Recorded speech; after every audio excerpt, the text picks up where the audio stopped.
Welcome back to the Clear Admit MBA Admissions Podcast. I'm your host, Graham Richmond, and today I am joined by the Director of Admissions at the Wharton School at the University of Pennsylvania, Blair Mannix. Welcome to the show, Blair. Thank you so much for having me, Graham. It's such an honor. It's a delight to be on. It's great to have you. And I will just close at the outset of our discussion today that I am a Wharton alum. So if I'm, overly friendly with Blair, it's my own fault. I love the school, went there, graduated in 2001 with an MBA. And so I do like Wharton. I'm going to just put that out there so that our listeners know it. But I have a lot of great questions that I'd love to run through. So the first question that I have, Blair, is I just want to know a little bit about your background. What's the path that led you to this role in Wharton admissions? Yeah, that's a great place to start and a great question. I've had the privilege of spending my entire career here at the University of Pennsylvania in selective admissions. And I say selective admissions because for those kind of in our side of the business, there's a vast difference in kind of types of admissions offices you would work at. And selective admissions, which the University of Pennsylvania and then the Wharton MBA program fall into, are super distinct kind of in that camp. So I've been here for almost 15 years, a couple months shy. I started at Penn and Wharton in the undergraduate space, came up through the ranks there, and fundamentally worked with international students to start, did a lot of work internationally, and then ended my tenure down in undergraduate admissions, just 4 blocks from here, kind of running the operations, the backside of the house of making sure that every decision was rendered by the day we said it would, and kind of the ideology and philosophy of rendering those decisions in a very, very large team. While I was there, I went to grad school here at Penn, and I wrote a thesis on early decision programs and selective admissions programs. And so I've kind of become the go-to person at the university. It's kind of a niche nobody would know about, early decision programs and functionalities and all that stuff. So there's a very large, boring paper sitting in my cabinet right next to me that nobody will ever read, but I am an expert on. I came to Wharton in 2012, specifically to kind of run more back of the house data operations, evaluations. And so fundamentally, I've spent most of my career, Graham, in evaluation and selection of talent. And so I would say that if you ask me fundamentally what I'm an expert in, it's the evaluation and selection of talent. And I've done a lot of work here at Wharton in that realm since 2012 on. And then I was fortunate enough to be put in the director's chair last October. And so I've been able to see the office from a completely different viewpoint. So I'm certainly not new to the Wharton MBA admissions office, not new to the University of Pennsylvania, but new to this chair. Got it. Great. That's a really helpful background. And I think, yeah, it's interesting. You mentioned this paper is kind of boring, but I'm actually fascinated by early decision. There's very little. Yeah, there's very little early decision stuff in the MBA side. I mean, there are a few schools that do it. Some have kind of what I call more just early deadlines, but there's very few kind of binding stuff. And so, yeah, just be interesting to learn more about your philosophies on that. But let's dive into the first question I had related to kind of your role as director of admissions is I'd like to know, well, first, what do you like about the role? And then what do you like a little bit less? Right. We'll tackle both things. I think fundamentally, it's a privilege to be part of the Wharton family. We just had our big welcome weekend last weekend, and I think I said welcome to the family more than I said anything else. And I think I feel really strongly in that. I feel you're part of the family, Graham. I'm part of the family. This is a really important, loving, open place, and I feel very fortunate to be part of it.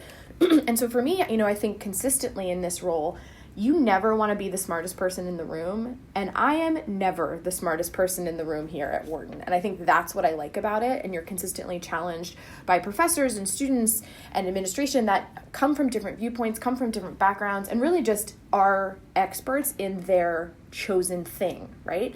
And so I am an expert in my chosen thing, but they challenge me every day. So that's what I really love coming here every day. I feel like no day is the same. You get to be on this beautiful campus. Also our team, we have a great team here at Wharton MBA Admissions, just full of great energy, great charisma, and people that are super passionate about diversity and inclusion initiatives, connecting students with alumni. There's just a lot of energy here in our team that makes me super excited to come in every day. So both things. Okay, and something that you don't like about your job. Yeah, so I call it, this is maybe a kind of left of center answer, I call it sometimes the what if rabbit hole of answering questions for prospective students. I just find that there's so much misinformation and disinformation out there about the process, about MBA admissions, about admissions in general. The latest news stories do not help the business that I love so much.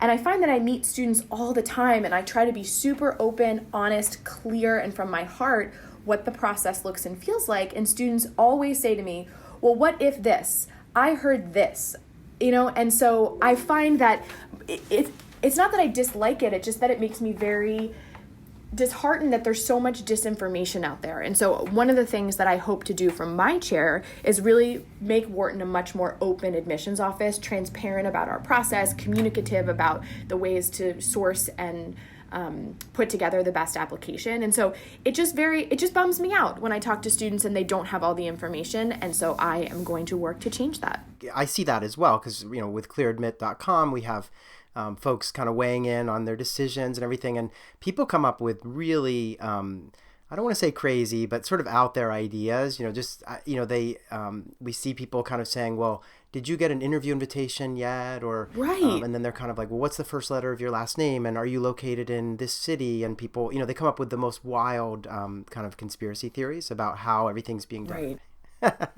It's just stressful, and we understand that, and I want to debunk the stress. And so something that nobody would know about me particularly is the Wharton kind of operational procedure that all admissions decisions come out on the same day. That was me a couple years ago. I feel very strongly in damping down the stress as I can, and so I hope that there's other glimpses of things like that to come from the Wharton MBA admissions office. Okay, good. So actually, while we're kind of on that subject, I want to kind of jump around, and I wanted to ask you, can you walk me through that operational kind of life of an application? Because I think this is where a lot of the speculation goes wrong. People are sort of, they hit submit, and the file goes off to you guys. They pay their application fee, and then they wait. And I think it'd be great to just understand what happens. What are the steps between submission and hearing about an interview, or and then from that point, if they get an interview, hearing about a final decision. What are the kind of various operational steps that take place? That's great, and that's something I'm very excited to talk about here. Sometimes my staff here makes fun of me that I have just kind of very strong ideologies about admissions and philosophies about who we are and how we do what we do. So we work a little bit with the U.S. military, and they call them graybeard philosophers, right? And so sometimes I have these very strict philosophies, and I'm getting to the point. So we have a couple philosophies that kind of guide this entire life of the application. And the first one is read to admit. We actually have little placards on all of our walls that say read to admit. And I would say core functionality and core culture of our office is read to admit. I can't say it enough. And that means every time a Wharton MBA admissions officer picks up a candidate application, we are looking for reasons to admit that student and not for reasons to deny them. And I think that is a very important cultural piece of our world that I've abided by my entire selective admissions career. Fundamentally, when most people would think our jobs are the exact opposite. And I'm a pretty upbeat and positive person. And I tell students that phrase all the time if you meet me on the road, and I say, how could I live my life waking up and just looking for reasons to deny people, looking for the bad pieces of somebody's humanity, right? So we are the complete opposite, and I think ideologically that's the first thing I want to get out. We feel pretty strongly about reducing bias and noise at every step of our process. We talk a lot about reducing bias and noise, and we talk a lot about fair and accurate admissions. Those are kind of two other taglines that we have up all over our office: fair and accurate, bias and noise decrease. So wisdom of crowd says more touch points on everybody's application is better for decreasing bias. You can never get rid of bias, but every applicant gets at least 2 full application reads. Now, that's not uncommon within our business, but I think what is common about that is that we really try to understand kind of the humanity coming from the application and not trying to boil down your entire life up till application, and what I always say, your entire humanity down to 2 or 3 numbers. We don't do that. We feel pretty strongly in kind of making that a little bit more of a less biased, even playing field. And then you're invited. Then we sit in committee. We have a full pre-interview committee. That's how we can get all the decisions out on one day, right? We talk about all of our applicants at 2 stages of the process, which we think is very important. And then we release interview decisions. So 2 full blind reads, which means, candidate A is read by reader 1 and reader 2 with no knowledge of what each reader says. That's super important when trying to reduce bias in wisdom of crowds. All interview decisions are released at one time, which allows us to see kind of a more fair and accurate picture of the interview class, as I call it, coming out of our office. And then I'm sure we'll talk about the team-based discussion, but the team-based discussion is integral to our process. We find it is a lot more predictive of behavior here in the Wharton School than behavioral interviews, and it actually is run through a very rigorous validation process to validate the data to make sure that we are getting correct predictive signals. I'm a Nate Silver junkie, and we talk about predictions and signals through the noise all the time, and the team-based discussion has been a signal through the noise, and so we can talk about that. And then when that comes back, the important thing to know is that team-based discussion performance for candidates is not binary. So it's not that your application hit a threshold, you did well, you're admitted, you did poorly, you're not admitted. Not binary. We feel really strongly in that. We want a different evaluator's opinion on your candidacy to Wharton School. Again, going back ideologically to Wisdom of the Crowds, more touch points on a candidate's file, the better for the candidate. So we have 3 touch points going into final selection committee, and then we sit in final selection committee with the group of interviewees to admit the class every year. Okay, so if I understand correctly, my application is going to be read by 3 different admissions committee members, and then also there's kind of the interview piece, the team-based discussion piece that gets added in before that 3rd read, but that piece is not a gating factor. It's really just another data point. Correct. Yep. Not binary. So wisdom of crowds on the inbound, validity, tested, team-based discussion in the middle, evaluations on the back end, and then selection. Okay, great. Yeah, it's interesting. You may recall I used to work in admissions at Wharton, both as a student and right after I graduated, and we used to do, there were a couple of reads before an interview decision was rendered, but I used to get to see the first reader's comments, and I agree with you. That kind of it can bias you. You would see like it biases the whole thing. Yeah. So it's great that you guys are doing it in a different way. And I also think that the way that things are done digitally today, when I'm dating myself, but it was all on paper when I was doing it. And so I read paper files too. Yeah.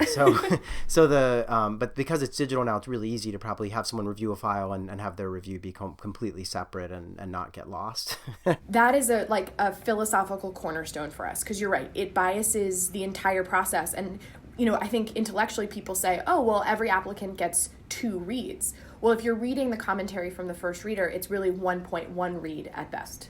Right. Exactly. Yeah, exactly. So, okay, well, that's really helpful. I think people like to understand that behind the scenes. So I appreciate you kind of pulling back the veil on that. So as I've heard a lot of interesting things already in this discussion about, transparency and the wisdom of crowds in terms of how you guys approach reading, and also just this idea of like you're reading to admit, which I think is a terrific philosophy. So thinking about kind of philosophies, like what is a Wharton stereotype that you would like to debunk? Because I think, some people have Wharton kind of typecast in certain ways, and I'd love to hear what's one thing that you'd love to debunk about Wharton. Right. So when I meet students on the road and they say one of 2 things to me, which I'll go into, I always think, oh, we need to do better marketing, because this is not what the Wharton experience is. And Graham, I'd love, if you could, confirm anything I'm saying. So the two Wharton stereotypes, if I could elaborate very quickly, that I would like to debunk is that we are only a finance school. We are not. We are very proud that we are the first and most highly ranked the finance school, but Wharton is so many other things. And so we kind of say internally all the time, and this comes from Dean Garrett, we're finance and so many other things that we want to use to better the world. But at the same time, we're really doubling down of what the future of finance is. And I'll talk about kind of the things coming down the pike at Wharton later. But so I would say the idea that we are proud and love our finance background, faculty, and prowess, but the idea that we're looking towards the future of finance is, I think, very important. But then secondly, we're not only finance. And so students need to kind of think of us as a broader set of skills, I think is super important for me to get across. And the second thing is that I think sometimes Wharton gets the reputation, both at the undergraduate level and the MBA, that we're a very cutthroat place. And and so I hear that all the time. And then people come here and they say, oh, but it's so collaborative. And so I really want to dispel the myth that it's not competitive, it's collaborative. And those sound like buzzwords, but if you meet anybody from our community, they will tell you anecdote after anecdote. We prep for case interviews together. I call my classmates to help me prep for this interview because he worked at this company and she knows that managing director. It's very, very collaborative. And when the class wins, you win. And so I think I need to get that out there a lot more, but I'll start right here on this podcast. Yeah. Yeah. And I would say, those were two stereotypes that I had prior to coming to Wharton. They were kind of out there. I mean, Wharton had this reputation from the 80s of being kind of a finance place. And right. But it's interesting because the reason that I chose to go to Wharton was really more related to the fact that there was kind of quantitative rigor across the curriculum. And I had kind of a liberal arts background, and I thought, I want to go somewhere that's going to be really rigorous and give me the kind of business training that I need. There are a lot of other schools out there that are, great programs, but I just felt like there wasn't the same level of rigor. And I also felt like as someone learning some of these skills, some of the quantitative skills for the first time, that there's certain teaching methods that might be better suited to learning, finance or stats or econ than others. So I was drawn to it. But I think, and then as to the collaborative cutthroat, my view is that that's sort of just a false. People have said that, but I've never seen any evidence of it. And it's odd. I can't speak for the undergraduate environment. I only know the MBA program, but. It was anything but, and we didn't even have grades when I was there. So you don't have grades now. Yeah. Okay. So it's the same. Yeah. No, I'm kidding. I'm kidding. You have grades, but you have grade non-disclosure. Right, so okay. There are grades. Yes, there are grades, but the student body votes every year. I know it was the same when you were here. Yes. To not disclose those to employers. Right. And that's very specific to our culture. We want to make sure that you're taking risks, you're taking classes where you need to learn the subject material to do your jobs, but not have to worry that, a C in a class is going to limit you from getting, your job in private equity. It won't. That's not how it works here. Yeah, and just to be clear, I probably misspoke. I think we had grades, but they were sort of as like high pass, or distinction, and fail, and then there was you couldn't disclose those, whatever the grades were. They weren't really like A, B, C type grades, but you couldn't disclose them anyway. For that very reason, because I think Wharton was trying to send a strong message, which is that anyone who comes here and is educated here meets a certain threshold, then you should be, lucky to have them join your organization, and let's not get into whether they had a 3.6 or a 3.2 in the program. So and I think that really does play into the collaborative nature, because none of us were kind of gunning to have like the best GPA in the class to get some job or something. It was just all about working together. Exactly. Team-based environment, right? Like all of Wharton runs on team based projects. And maybe we'll talk a little bit about learning teams at Wharton at some point, because that was obviously a fundamental, piece of my experience, and my understanding is that's still the case. But I did want to know, is there anything sort of new happening or something like on the horizon on campus that you want our listeners to hear about? Yes, a couple of things actually. So I was lucky enough to be sitting in our board meeting for the Wharton Graduate Board last week, and I heard Dean Garrett speak very specifically about his vision for the future at Wharton. Now, I had heard many of these things tangentially and in hallways, but it was very nice to kind of get it directly from Dean Jeff Garrett about what is going on at Wharton, and I absolutely want to share that with this anybody who's listening. And I mentioned a little bit of finance, and I mentioned the future of finance. Just 2 weeks ago, we opened a brand new center here, the Stevens Center for Innovation in Finance, and that is directly the university and Dean Garrett doubling down on the future of what is going on in finance. And so we want to be on the cutting edge, and we already are. Financial technology is now kind of part of the mainstream nomenclature, and we speak that like it's water here at Wharton. But really kind of that center is going to be gathering students who live in the financial technology space space, but specifically, blockchain, cryptocurrency, kind of the future of hedge funds, alternative investments. And so the future of finance is at Wharton, and we have physical space and funding and endowment to support students who want to go into that world. And so that's something that's very exciting for us. We are opening 2 new buildings that are University of Pennsylvania buildings, but Wharton led, and will house mostly Wharton students. It's a very important distinction here at the University of Pennsylvania. So Penn building, Wharton led is really kind of how we speak to it. And one of them is going to house the Stevens Center for Innovation and Finance. It's a huge glass building on 40th and Spruce that'll take up the entire corner, 8 floors. That is an innovation building. So Stevens Center is just one piece of that. So innovation at the Wharton School now has a physical home, which is exceedingly exciting for us. That'll open in 2020. The ground has already been broken. So additional space for MBAs to center in on innovation, we are elated. Second thing is analytics at Wharton. And so, everything now is analytics. We started a business analytics major about 3 years ago, maybe 4. And we always used to joke, we said, well, business is analytics. Analytics is business. It's funny that we finally, as an educational institution, put words around it. But Wharton is analytics. You mentioned the quantitative preparedness and, non-quantitative subjects. We teach marketing quantitatively. And so really we are setting the train down the tracks on analytics at Wharton. And so there is going to be a space that's actually, I can see it out my window right now. It'll be open at the end of this year. And it is an analytics hub for the entire University of Pennsylvania, but specifically Wharton students, both undergrad and MBAs. And we'll house our people analytics, our customer analytics, and kind of all the new analytics offerings we have coming down the pike. And I can literally see it out my window right now. And then the last thing is that we want people to think about Wharton as the entrepreneurship school. And I think that could be a myth to debunk. People don't think of Wharton and entrepreneurship in the same sentence, but there is resources, energy, momentum, funding for our entrepreneurs. And the dean, Jeff Garrett, put an extra large stamp on it in the last 6 to 8 months and is opening our own venture lab. Now, many of our peer schools have venture labs like this that have just spaces for entrepreneurs and all the kind of technology like VR, AI, all that stuff that kind of lives within buildings like that. And so he describes it as we're kind of playing catch up and then playing leapfrog. So we are catching up to our peers kind of in this venture lab space, but it's so state of the art that we do really feel like we're leapfrogging over. And so innovation in finance, future of finance, analytics at Wharton, and entrepreneurship at Wharton, all accompanied by physical space, is exciting and energetic in what's going on these days here in Philadelphia. Yeah, and those are the 3 big areas that we hear candidates talking about over and over again in the research we do at Clear Admit, and obviously, in hearing what people are saying on the site. It's data analytics, the sort of fintech and crypto. Everything with finance that's happening, and obviously entrepreneurship and innovation just continue to be incredibly important.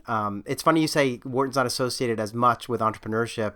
I found, the support systems there to be tremendous as someone who, went on to start a company and continues to be an entrepreneur, from the Small Business Development Center to, there's just so many resources and even coursework that was really terrific. Entrepreneurial marketing. There's just so many courses at Wharton that speak to that stuff. So, hopefully folks listening can kind of get a deeper dive and some of these things can be kind of debunked for them, but a lot of exciting things on the horizon for sure. So let's turn back to the application, because I know that a lot of folks listening to the Clear Admit MBA admissions podcast are always thinking about how can I put my best foot forward. They're interested in attending Wharton and they want to figure out how do I put the best application together. So if you had to give these folks one tip about the application essays, because that really is where, for better or for worse, people tend to focus a lot on the written piece of the application. What would your advice be? You've probably read thousands and thousands of these. So any advice that you have for someone who's kind of sitting down to write their admissions essays? Absolutely. And, and I always kind of quote, Malcolm Gladwell talks about the 10,000 hours thing. I have absolutely 10,000 hours in essay reading alone. And so I say, yes. I try to say that at the top of kind of any kind of more public admissions talk I give, so people will trust the advice that I'm giving them. But, this is, for Wharton, I would say there's, you say this all the time, like there's no tricks, there's no hidden agenda. Like our essay is, what do you hope to gain professionally from the Wharton MBA? That is not creative, that is not groundbreaking, right? We're not trying to be creative or groundbreaking. We're trying to figure out what you want to do here at the Wharton MBA program. And so how I describe it, and the best essays that come through kind of follow this path. So I tell students and candidates all the time, I say there was a moment or a series of moments at your current job, at your previous job, where you were in a meeting with a client and just realized, oh my goodness, I don't know how to do this. I don't know how to respond. I don't know how to communicate what I need this person to do. I don't know how to answer this question. The client asked me to do something that I have no skills in order to achieve. So I always call it the pivot moment. The MBA is a niche degree. You have to make the decision that you need to learn something, and that is why you're kind of thinking about an MBA in general. And so that pivot moment, whether it's one pivot moment or a series of pivot moments, I really encourage students to explore. And it goes something like this. I found myself in a client meeting, and I realized that I needed to know more about influencing others, or I realized I needed to know more about negotiation, or it's hard skills. I came up in banking, but I want to go into fintech. I need skill X to be able to succeed. So that pivot moment, I encourage people to explore. And the essays are often most successful when they can touch on themselves and that pivot moment in 3 buckets. And they read something like, I was working with client X, I was at company Y, I was in this big meeting and realized I didn't know influence, negotiation, accounting, statistics, future of banking, something like that. And I started realizing that I need an advanced degree to learn those skills. At Wharton, I want to get those skills. I really want to double down on this and focus on this and take these classes and really kind of unpack where their head is. And then the third bucket is looking towards the future. I want to learn negotiation in order to pivot my career into X, in order to gain more skills to stay in my current career, in order to more effectively manage others. And so kind of the life cycle of current self-aware moment, what you need to learn, what you want to use that learning for the future is kind of the 3 buckets, and the pivot moment that most essays are very successful if they read like that. And then just digging like a little bit deeper on that second point, if someone, they have that moment or series of moments, as you said, and they realize they need to learn, let's pick operations or something specific.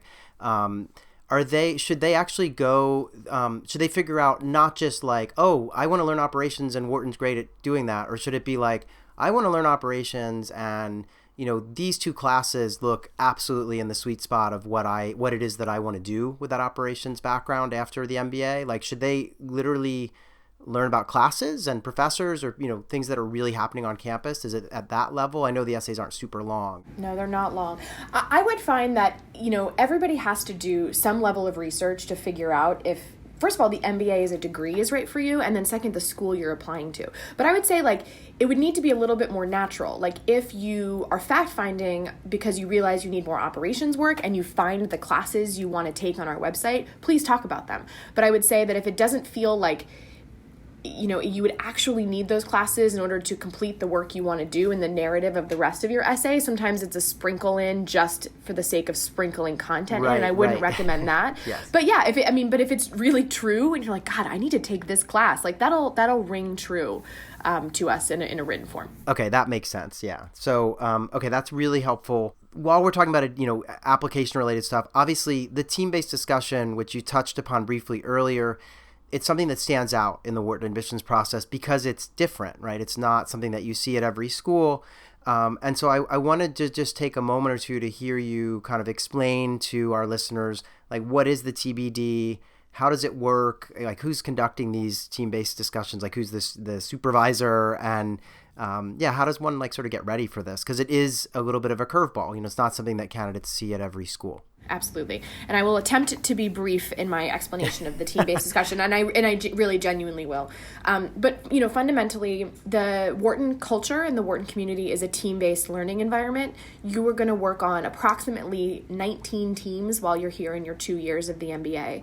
And so from 2010 to 2012, the Wharton MBA admissions office started exploring this idea of how to do an inbound interview that more closely mirrored the Wharton community and the Wharton culture.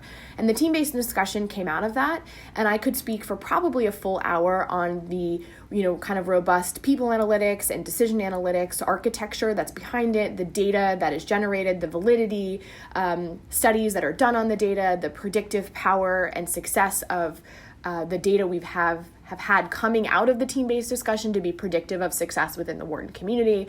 Fundamentally, everything at the Wharton MBA admissions office is an exercise in prediction. We are not interested in looking into the past to say, Graham did well in his career, in the past, admit. It is much more, does this student have the chops and the potential to do well in the future and at Wharton? And the team-based discussion falls right into those kind of predicting, forecasting ideologies we have here. And so I could go on about the validity of the data and all of that stuff. But how it works is when you were invited for an interview, and I really hope this dispels just this brief kind of unpacking some nerves around the team-based discussion. When you're invited for interview, it all happens on one day, sometime between noon and 1 p.m. on that day. You will get your congratulations, you're invited to interview. You will get a prompt that everybody will go through the exact same prompt. So it's not, we're not trying to trick you. We're not trying to make things difficult. Then you will get a set of slots you can sign up for. We run team-based discussions here on campus, on our campus in San Francisco, and then in 8 hub cities globally, anywhere from Sao Paulo to Dubai, London, Mumbai, Beijing, Singapore, Tokyo, Seoul, the whole gamut. We run them globally, and you will get opportunities to sign up over a 2-week period. You will get a prompt. Everybody gets the same prompt. We used to say very explicitly, Graham, don't prepare more than 2 hours for this because there's nothing to prepare. But we found that people actually got more stressed out, even us just saying that. And so now we don't say anything. But we ask you to come with a response to the prompt. And so you have to do a little research about kind of what we're asking you to speak about, which I think anybody would do under normal circumstances. And then you're asked to share your response to that prompt in 1 minute. So every student candidate goes around their team-based discussion room, shares their responses to the prompt. You will be in a group of 6 other candidates, all who are in the same position as you. There is no gaming. I don't orchestrate the group. Statistically, they fall randomly. We don't cherry pick people in. There's no ringer in the group to make things more difficult. I'm just trying to dispel some myths along the way. And then you'll go through a 35-minute, the academic term is actually leaderless group discussion, and trying to come to a concrete answer and kind of final presentation and summary on the prompt. And so the best advice I have for people on this is think about the best person you love working with. That person that energizes you in groups. How do they act? How does she or he act within groups? What type of behaviors do they admit? Are they standoffish? Are they really energetic? Do they love ideas? Do they solve problems? Who is that person? And really think about who you want to be in that group. But fundamentally, you are who you are, and you're going to be who you are. And that's why we like it. And you will have a 35-minute discussion. And at the end of that discussion, we ask you to come to a conclusion on the prompt. And then the team-based discussion is over. So the teams are, as you said, it's kind of random, right? It just depends on when people sign up. And I guess, it would be kind of a nightmare to orchestrate any kind of, picking and choosing who you want in each group. That would be, the equivalent to building learning teams. It's not fair to the candidates. Right. It's not fair to the candidates. So it's just kind of at random. Okay, that's good to understand. And I guess you all are conducting, so you mentioned 8 hub cities and then the 2 campuses. Are you guys... is it the admissions team that's always overseeing this? Or I guess on campus, it's second-year students maybe? Yeah, that's a great question. Yep. So on campus, it is very highly trained second-year students. And if you interview off campus, it'll be a member of the admissions committee. Okay. Just as the and I guess these supervisors are mostly just observing, right? Once they welcome everyone, they're not really, do they jump up and say, you guys are off track? Or is it just, they're just kind of observing once things get rolling? Yeah. So I feel pretty strongly in wanting to run a strong and valid exercise, but at the same time welcoming people to campus. And I think, I was just hearing a candidate talk during our welcome weekend that they had a really negative interview experience at another MBA program. I actually genuinely don't even remember the one he was talking about. And I really do feel like this is not our time to make you feel like you're in the hot seat, to make you feel like your feet are on fire and that we're really going to grill you. I think there's a special place for people that really want to grill people kind of in all of these interviews, whether it's for a company, a job, or a school. And so we really do try to make it a welcoming environment. And so the reason I mentioned that prologue is that if you guys are going massively over time or under time or off track, sometimes the admissions committee member or the second year will interject and say something like, you guys have 1 minute to present, please focus your time, right? Like, we're not looking for people to fail. And I think that's fundamental. That goes back to ideologically read to admit. We're not looking for people to fail. We want you to succeed. So sometimes we massage around the edges, but mostly we don't have to because the exercise is set up with a lot of instructions. Okay, got it. So you're not like, turning up the heat in the room and locking the door or something and leaving them with no water. No. Okay. We did have a really rough situation 2 years ago where a car alarm kept going off on Spruce Street right here, and it was causing some havoc, actually. So in committee, we would have really robust discussions of, certain students and behaviors, and we would say, yeah, but that was one of the groups that had the car alarm go off. Can we give them the benefit of the doubt? Things like that. So that's the type of thing that we're talking about and how deeply we're looking into it. Okay, great. So yeah, it sounds like, I guess on some levels it's a chance for, unlike most schools, it's a chance for you to actually meet the folks that could be in your class in advance, right? So you're getting a chance to interact with those. And I don't know if you drew the parallel, but I'll draw it here. I remember at Wharton, throughout my entire first year, I was on a learning team with, I think there were 5 other individuals, and we traveled through the curriculum together. And when I first heard about team-based discussion, it reminded me of that, this idea. And I presume that's exactly what it's meant to mirror. And when I say team-based discussion is predictive of success at in the Wharton classroom and community, I mean actually that, I'm just going to say it out loud. We've done validity studies and, running the data against learning team outcomes to see if there's any correlation between how you did in the team-based discussion and how you do in learning teams. And there is. Wow. Okay, good. That's great. And I'm not surprised that at Wharton you guys ran a validity study. Okay, so after the team-based discussion, I know there is a kind of individual interview and that, for most candidates, they're familiar with like what is an individual interview while you sit down with someone and talk a little bit. But what is the structure of that? Because it's quite short with Wharton because they've already spent their 35 minutes. Yeah. So tell me, like, just what should they expect out of that piece? So I think, ideologically coming from my chair, if there's one thing that we would attempt to work on is to make that a little bit longer. And so I do want to be self-aware and say that we are very knowledgeable and understanding that is very short, especially kind of in the market, what candidates really want these days and what they need to get across. And so we've heard candidates loud and clear, and we are working on that. It's right now an operational challenge for us, but it's one that I have my head on. So I just kind of want to put that out there. And then what the 10 to 15 minutes look and feel like right now is a debrief of the team-based discussion, although we've had that for a long time. We're kind of moving a little bit away from that.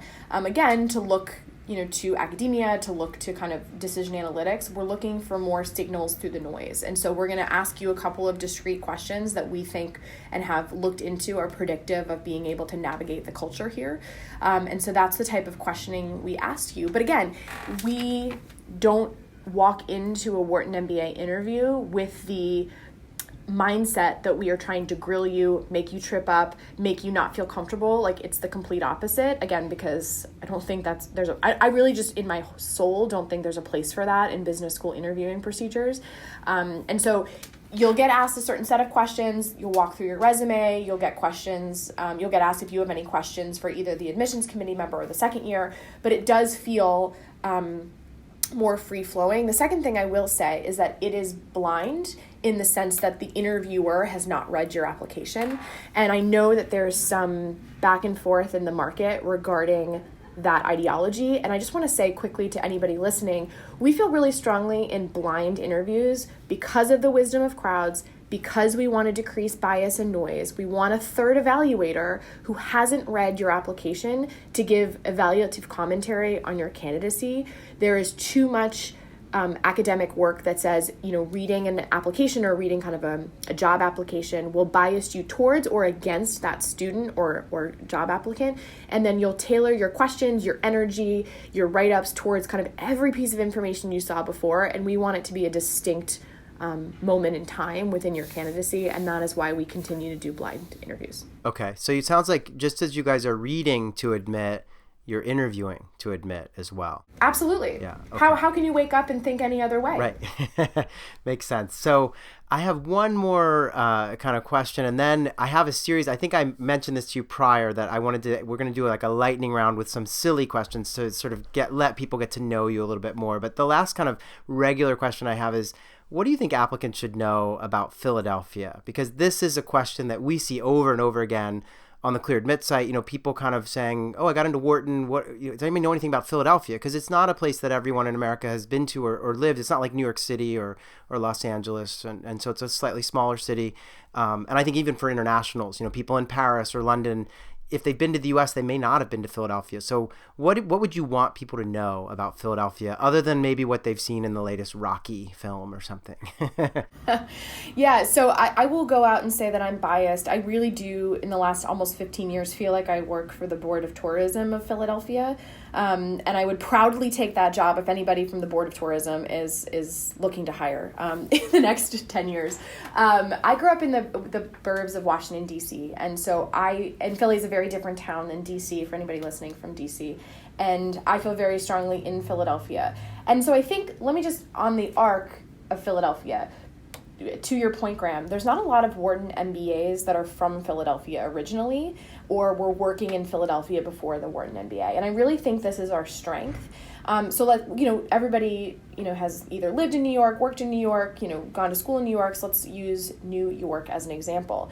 You come together for orientation and then people scatter, right? Someone from grad school or undergrad or your first job. And so that community in larger cities that are more populated with MBA type of students isn't as strong. But in Philadelphia, and this is why I think the Wharton family, and you can, confirm or deny, is so strong, because you spend 2 years living with your new network, your Wharton family, commuting 1 mile from Center City, Philadelphia, up Walnut Street, over the Walnut Street Bridge to class, going to social lives, or going to social events. And the Wharton ecosystem, family, community is tight-knit and one. And really, when the 1,600 plus MBAs come back to school in the fall, they take over this town. And I think it's a good thing. And so they really spend their 2 years creating those networks. And I think that's one of the reasons the Philly family and the Wharton family is so strong. I mean, on top of all of that, Philadelphia is just a super, I always call it manageable place to go to school. Students are probably maybe just starting to think about this. It's affordable. Check out the rents in Philadelphia, drastically lower than other major cities. It's walkable, it's affordable, the gamut. So people are really surprised by Philadelphia, and I think they have to come here to see it. It means very little me talking about it, but I would like to work for the Board of Tourism one day. Yeah, I agree. Now, I'm from the Philly area, so I'm wildly biased as well, but I did note that, when I was a student, I was one of the few that actually, knew the city and was from the city. And so I got to actually play tour guide a bit, but it was great. I just, kind of rediscovered the city with my classmates, and yeah, people weren't it wasn't a culture of like people just disappearing every weekend or, even every weeknight. I mean, everyone was around and together. And so on some levels, I would argue that Wharton offers I don't know, in some ways they're offering like what Darden or Tuck offer, in the sense of like having a close-knit community, because again, people aren't from Philly. So I agree with you. I'm not going to say anything about rents or how great the city is, because I feel like I've been saying that too much, and I worry that everyone's moving there and that it'll get ruined, like everything will get expensive. But yeah, it is like a fraction of the cost of places like DC or Boston, which, I mean, they're great cities, but I don't think they're any better than Philadelphia. People can make their arguments about New York being like a global center or something, but frankly, like Philly, I find is a great city. It's equal to Boston and DC, and yet it's like half the price. So, absolutely. I mean, and then just, talking about the elephant in the room, like most Wharton MBAs, as much as I would want them to stay here, they're not going to stay in Philadelphia. And so one of the other virtues, just to put it out there in kind of real terms, is that, you can get to New York in an hour and a half. some people commute up and down. We have spouses that, stay in New York and, kind of keep that home base, and their spouse comes to Wharton and they come back and forth. We don't have class on Fridays. Students are constantly going up to take meetings, to recruit. And so it's just a really nice little ecosystem we have going on if New York is kind of the plan for your home base post-MBA program. Right. And Clear Admit's headquartered in Philly, and I often, have to go down to DC or up to New York, and it's literally, like you said, it's like an hour and 15 on the Amtrak from Philly to New York, and it's, I think, just under 2 hours to get to DC on the train. So it's really great, and you can drive as well. But anyway, so all right, so those, I think we've talked a little bit about Philly. Hopefully people have a better sense of that, but I agree with you. They should go and visit. That's probably the best way. So lightning round, these are kind of what we call our real humans questions. And we run a series of articles on the site that, tries to get to know admissions officers. So I'm going to ask you a bunch of silly questions. You can give me your one word or more elaborate answers if you care to. And hopefully people will, get a sense of like who you really are besides, the director of admissions at Wharton. So the first one is coffee or tea? Coffee. I am a coffee fiend. I probably have 4 cups a day, even through the afternoon. Okay, got it. Beach or mountains? I was lucky enough to grow up in the beaches of South Carolina, and one of the other virtues of Philadelphia is that we're very close to the Jersey Shore. So my husband and I pop down to the Jersey Shore every summer, so I would say beach. But I burn. I'm Irish in nature, and so I turn very red and I burn often. So beach, but only for a couple hours a day. Okay, got it. Are you a morning person or a night owl? I'm an absolute morning person. My brain shuts off and stops working around 4:30 p.m. One of my favorite things about this, I wake up at 6 o'clock in the morning. I'm up normally either working out, or I have a 5-month-old daughter now, so she and I are up hanging out kind of in the morning. And we have one of my favorite people to work with is our full-time data scientist, who I'm pointing over my shoulder. She and I basically share an office, and she is a night owl. And so I wake up at 6 and she works till 2. And so we always joke that we get about 18 to 20 hours of work done in the day between the two of us, because she's a night owl and I'm a morning person, and it's beautiful. Oh, that's great. Yeah, I think I'm glad we're recording this in the morning then, because otherwise we might have gotten a very different Blair on the podcast. Yeah. Oh, yeah. 4:30 gram and my brain's not even functioning. Okay. All right. So a pet peeve that you have, like something that just consistently bugs you. So you were kind enough to send me these questions before, and I didn't even have to think about this one twice. My biggest pet peeve is bad parallel parkers. Ah, wow. Okay. That's interesting. I live in the city. I am the greatest parallel parker that ever graced the city of Philadelphia, and it really bothers me when people don't know how to parallel park. All right, so you would love it. So as you know, I live in, most of the year I live in Paris, in France, and they've definitely perfected it to an art here, in the sense that like they literally, there's no space left between cars really. So I think, it's sort of like one of those, you have to kind of push your way in and out of a spot. Yeah. But yes, I agree with you. That's a good one, because it pains me to see like half of a car space left, that then, yeah. There's just not. I call it parking karma. If yes. someone, can't do it, then then it's bad parking karma, and they don't deserve the next one. Right. Okay, so that's your pet peeve. What about a guilty pleasure? Yeah, this one was harder for me. So I always joke that kind of television in our house at night, my husband and I watch nothing but kind of HBO documentaries, Netflix documentaries, documentaries on the 2008 financial crisis. That's like 90% of what we watch. And then sometimes he'll come home and I'll be watching like bad TLC shows. And so I would say it's an 80-20, but I would say bad TLC reality shows are a guilty pleasure, especially when I was on maternity leave recently. Okay. What's your favorite virtue in others? I love hanging out with good conversationalists. I find that being a good conversationalist is not a trait that everybody has, and kind of succeeding. Ben Franklin has this great quote about succeeding in conversations that I think about often. And I really like working with people and hanging out with people that can hold a good conversation. Okay, no pressure here. I'll try to keep things interesting as we go. No, this has been delightful. Okay, so what's your worst habit? My worst habit. So can I go back to parallel parking for a hot second? Sure. I have a really bad habit of, if you are not getting into the spot quick enough, I will sit my car behind you and kind of intimidate you to get out of, or to to either park faster or move so I can get my large car into your spot. And I think that's a really bad quality in myself, but I thought I would just be open and talk about it today. Okay, understood. Yeah, well, I mean, there's been many, a sitcom that's touched on parallel parking. I'm thinking of a certain Seinfeld episode from. Is there really? Yes, yes, you can look it up. Okay, so your happy place, like, where do you go to be zen? I would say this campus. I know that sounds so cheesy, but it's so true.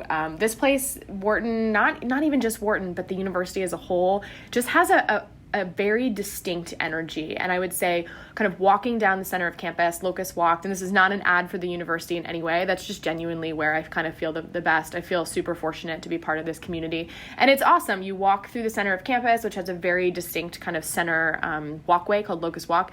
And I've been here long enough that I know every day I'll see somebody I know, and that just is like heart-filling. I agree with you, by the way. And I think one thing worth pointing out, and I'll do it if you won't, is that there are a lot of urban campuses in the kind of top MBA sort of universe. And I think that Penn is unique in that it doesn't really feel like an urban campus once you're on the campus. Like, it actually feels more like you're at Princeton or somewhere that has, because it's so large. And, yes, there are city blocks around, but it just feels different to me, and it's quite peaceful. Which is great. And I don't know how they managed to get so much land, but it's great. Well, we were the first university in the entire United States, so I think we just took the land in the 1700s when there was nothing here. Right. That makes sense. Okay. Yeah. So let's see. Comfort food. What's something that you really like to eat?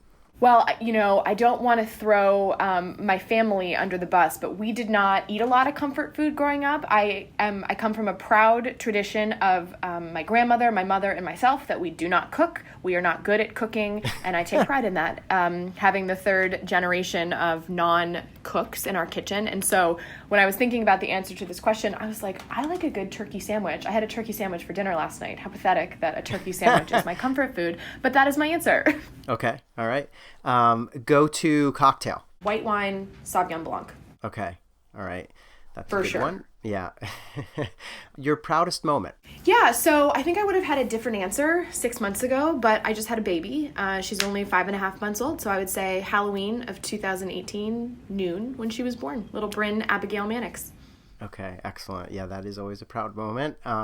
And I would add, I mean, you must be happy with your current role too. That was probably, you've had kind of a pretty exciting last year with, being named director of admissions at Wharton too.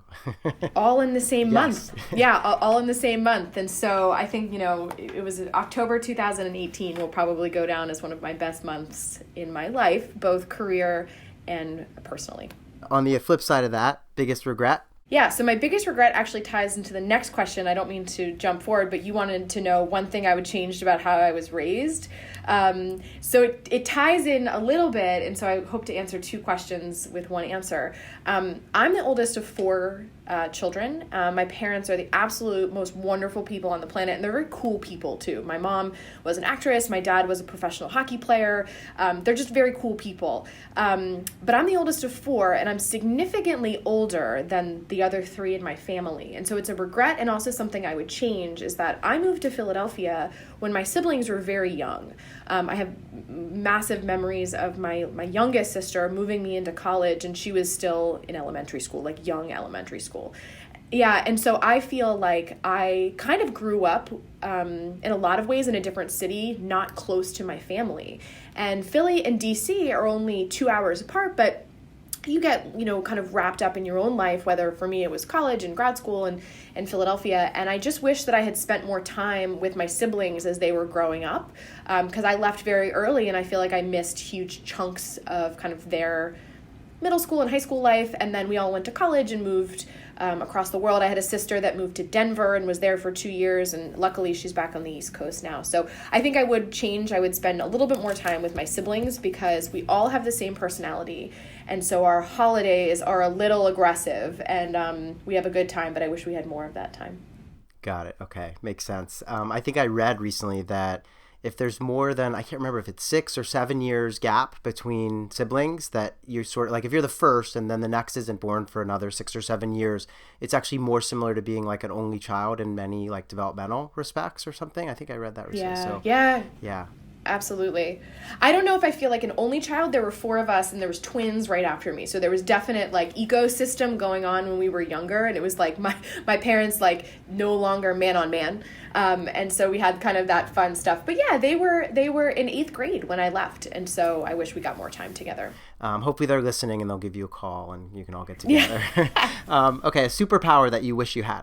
Yeah, I know people normally say, I wish I could fly or read minds, but I'm going to go kind of with a version of flying. I'm not a great flyer.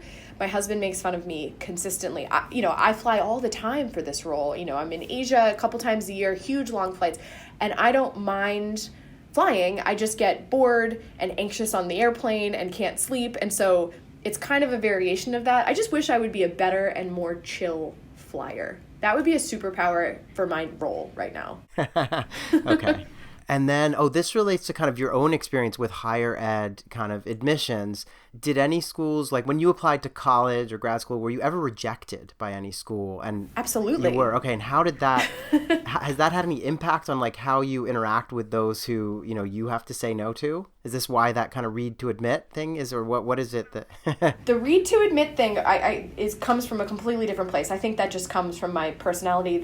One of the deans here, when I've had a read to admit philosophy kind of in the trainings I give readers, which I've been running kind of reader trainings and ideology and philosophy for 15 years. And so that has been my thing for a very long time. And she asked me a couple years ago, she goes, where did that come from? And I thought about it for a little bit and I said, I think I just made it up. I think that was just my thing. And she goes, no, that's exactly who you are. That's your personality in a phrase, but that's not the answer to the question.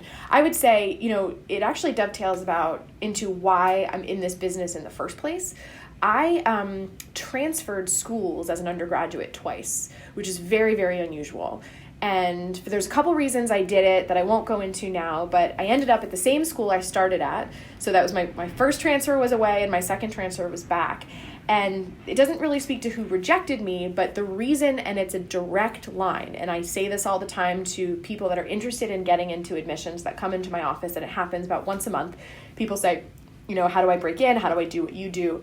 And for me, there's a direct line to me transferring schools, and they were women, and the women that helped me in those admissions offices, they taught me what classes to take that would transfer, what classes wouldn't transfer, how to get scholarships back, how to regain spots in the cohorts in the curriculum.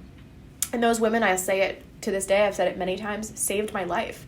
And so when I was looking at my career, I said, I think I'd like to do that. I think I'd like to save somebody else's life. These women really helped me. And that's why direct line, I do what I do now. And I've been very fortunate to go through kind of those tough times, but come out in this career. And so I think that informs everything that I do. And that informs me taking this chair and wanting to open up the Wharton MBA admissions office to be more open, honest, communicative, and transparent, because that's my experience. Got it. Okay. So now while we're talking about admissions, one of the questions is, which part of the Wharton admissions admissions process would you like to skip if you were applying today? I like to skip. Actually, I feel like I missed this one in my prep for you, Graham. Probably the extracurricular section of the application. And for me, one of my goals of chatting on this podcast was really to get out kind of the ideology of our office. And I think so many students really stress out about this extracurricular section of their application. But I think fundamentally what I would love to get out into the ether is that you are working professionals, working many more than in a lot of cases 40 hours a week. We don't expect at scale our applicants and students that are successful at Wharton and successful in gaining admission to have robust extracurricular profiles. And so, students are admitted here all the time with no extracurricular activities. And I think that's wonderful because you're focusing on different things. A third of our applicants and then matriculants have families. And so your extracurricular activity is raising your kids. And I think that's great. And so I would like to take that out. It's a different ecosystem than undergraduate ecosystems, or a different degree. And so just for anybody listening, that's not going to be the defining factor of your application. Yeah. Okay. That's helpful, actually. And it's not something we hear that often. So I appreciate you sharing that. Okay, 2 more very kind of brief questions. What's the best thing that you've read or listened to or watched recently? Oh goodness, how much time you got? I'm an avid reader, so I'm sitting actually looking at the book In Spite of the Gods, The Rise of Modern India has been the one that I'm working through now. I just finished a great book kind of on the history of India. It's my kick these days, called Monsoon, which I loved. If anybody is looking for a good, I love historical, just nonfiction. So there's a book called The Citizens of London I finished a couple months ago that I loved. And I do a little bit of reading on evaluating for talent and selection in Major League Baseball. And so there's a great book called Astro Ball by a guy named Ben Reiter that I loved and devoured, and I'm staring at in my office right now. And all of that isn't it great? It's a great book. I can highly recommend it. And all of that's on top of kind of the other books that are sitting in my office right now, which are Nate Silver's Signal and Noise, Wisdom of Crowds, and kind of all the stuff that I feel strongly about kind of in the decision realm. Wow. Okay, great. Hopefully some good tips for our listeners. I may personally check out the baseball book too. So that's a perfect... Astro Ball's wonderful. Yeah, perfect dovetail into the last question. So Phillies, the baseball team in Philadelphia, or the National Football League team, the Eagles, where do you lean if you have to pick one?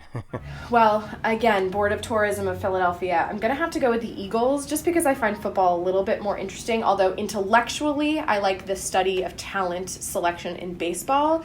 I like watching Eagles football because I like a good hoppy beer on a Sunday. Okay, got it. That makes sense. That's fair. And they did just win the Super Bowl not too long ago, so there's still that glow. Yes. Yes.